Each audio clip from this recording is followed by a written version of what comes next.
Do you see many scenarios where a woman is wanting multiple men? I've had some inquiries, but it's not as common.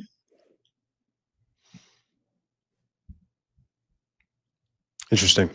Yeah, I mean, it kind of goes against biological nature, right? I mean, there's sort of a reason I think we've seen. I mean, when men generally do not like to share their women with other men, um, there are evolutionary practices at play. We talk about, why guys want to ensure their paternity. They want to know that the woman that they're going to have sex with or kids with, it's going to ensure that they have offspring. Let's take a quick a pivot. So you also mentioned before the show, we'll come back to that, but you mentioned before the show that you mostly coach men. So you do the E&M stuff, but you're also a dating coach for men. Yes. Why? Because there is an abundance of men and they almost always need help with something. There's always room for improvement with them in some kind of way. And I think that's also common in traditional dating as well. But because there's such an abundance of men, they need a lot of help. Like, what are some of the biggest areas they are lacking in your opinion? Just like from a marketing standpoint, usually their profiles are garbage and then their photos are bad. And the way they approach women online, there's always room for improvement there. Okay. Because there's a lot of misconceptions when it comes to non-monogamy. And like for a really quick example is like a lot of men are very sex forward when it comes to this kind of stuff. They think it's just like women are just so easily like putting out when that's actually not the case. There's actually a lot of standards. Consent's really important and being treated like with respect first before being, moving to that kind of level in the relationship. Do you have any pause? Does it give you any pause that you're not a man, so therefore you don't navigate or see the world or experience the world through the lens of a man, and especially when it comes to dating, but you're acting as an authority on men's dating? You don't have there's no qualms with that with you? Well, I help men see from a woman's point of view, like how they're approaching women, how they're presenting themselves, just how they are just overall being better. You're right. I'm personally not a man. But I understand, I hear the struggles and I can see like where they could improve and I just help them strategize. So for example, like, wouldn't it make more sense for a guy to go to a man who's had experience with actually picking up women, dating women, having success with them on dating apps, sleeping with women? Wouldn't it make much more sense essentially to go to that kind of person who's had success and who's dated dozens, if not hundreds of women, as opposed to a woman? I think there's benefits for having a coach that is a woman and a coach that is man to get different perspectives. What's the unique perspective that you offer? Like, what, just because I'm trying to drill down, like what makes you a better coach than a man that's actually dated women? So my clients want to be in a non-monogamous relationship. And I have experience with non-monogamy. I've also heard and seen the experiences of also hundreds of women, and I hear their complaints. And I hear like the mistakes that men make constantly and how women feel and how they do want to find good men. And so I take that information and I help men streamline how to be better because of the opinions and the experiences of women.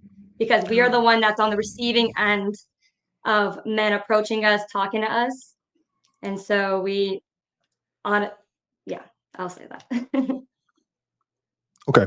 Let's put a pin in that and come back to it. So I want to go to Megan, because Megan, you said you're the opposite. Like, you're on team monogamy. You're not into the poly or the E&M. Like, that's not your jam. And according to you, and I don't know, there's an argument to be said about this, I would think.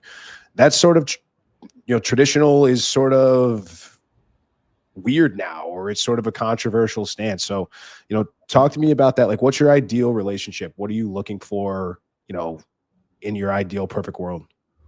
Yeah, I mean, I do think It is a bit controversial now. I've gotten called closed-minded, multiple times. And so I do try to be open-minded. I respect people's careers like Victoria's and people that can come to an agreement and live a lifestyle with consent. I think that's awesome. It's just not my opinion. And I feel like it's a struggle to get that point across. So I don't know. I grew up with a very, I guess, traditional couple for parents. They met in high school.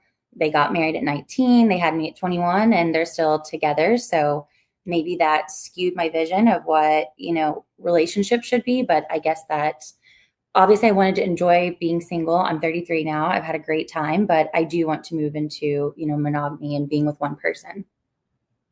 Yeah. So why hasn't it happened yet? Like what's, 33, you said that, you've had your fun. Like what were your 20s like? Did you have long-term relationships then? Were you out running around having a good time? What was that like for you?